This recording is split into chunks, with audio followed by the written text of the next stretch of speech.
nouveaux achats d'occasion et c'est parti. On commence avec quelques petits achats Vinted. Tout d'abord, j'ai trouvé le troisième volume de la saga Seasons édité aux éditions Hugo Roman qui s'appelle Un printemps pour te succomber. Très contente de l'avoir trouvé d'occasion en état comme neuf dans son édition reliée. Je continue petit à petit de découvrir cette saga de romance. J'ai absolument adoré le premier volume. Le second était aussi très chouette, bien qu'un cran au-dessous à voir pour celui-là. J'ai ensuite pris Half Sick of Shadows édité aux éditions Calix. Il me semble que c'est un volume unique. Jusqu'ici, les titres que j'ai lus chez Calix ne m'ont pas plu, mais j'en ai pas mal dans ma file à lire. Et celui-là, qui était une espèce de réécriture de la légende d'Arthur, me faisait très envie. Donc écoutez, ça a l'air vraiment pas mal. On continue chez De Saxus avec Le refuge occulte pour chat d'Agnès Aubert, qui a l'air vraiment très chouette. Il me semble que c'est un volume unique aussi. J'ai trouvé le relié d'occasion et j'en suis super contente. C'est un titre qui me faisait de l'œil depuis sa sortie, des chats et un petit peu de fantaisie, ça a l'air incroyable. On termine les achats Vinted avec les deux nouvelles Heartstopper, donc Nick et Charlie et Cet hiver. Ce sont donc des nouvelles, pas des romans graphiques, contrairement au titre principal. Un peu déçue parce qu'ils sont hyper jaunis. La description était un peu trompeuse sur Vinted, mais bon, écoutez, j'ai eu vraiment pas cher.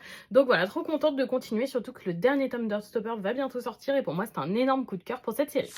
On passe au roman Easy Cash. Pour 9 €, j'ai trouvé Dolly Bones, édité chez Rajo. Il s'agit donc d'un titre Dolly Black.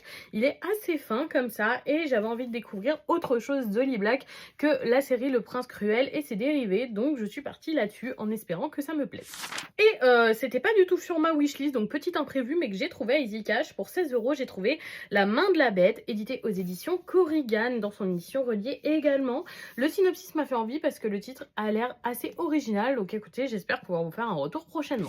Côté BD à Easy Cash, pour 18 €, j'ai trouvé La nuit retrouvée. Ça a l'air d'être un titre réaliste qui se passe dans les Landes où on va explorer un petit peu l'adolescence. Ça a l'air très sympathique. J'espère que ça va me plaire. On termine avec les mangas. Tout d'abord, le second volume de la Perfect Edition de Hellsing, édité chez Delcourt Tonkam, que j'ai eu pour 10 €. Je suis super contente parce que je voulais continuer cette Perfect Edition et continuer de découvrir Hellsing. Donc trop contente, dès que je trouve d'occasion, pour moi c'est toujours du bénéfice. Et on termine chez Glénat avec les 3 premiers tomes de Tokyo Ghoul RE à 3 € chacun.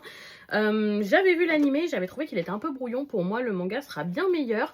J'avais bon espoir qu'ils fassent un coffret comme ils avaient fait pour la série Tokyo Ghoul que j'avais acheté il y a quelques années, mais force est de constater que les années passent et que le coffret n'arrive pas.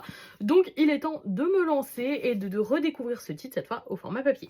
Et voilà pour mes derniers achats. Dites-moi si vous avez lu certains de ces titres ou si certains vous tentent. Je serais curieuse de vous lire dans les commentaires et je vous souhaite surtout une bonne soirée tout le monde.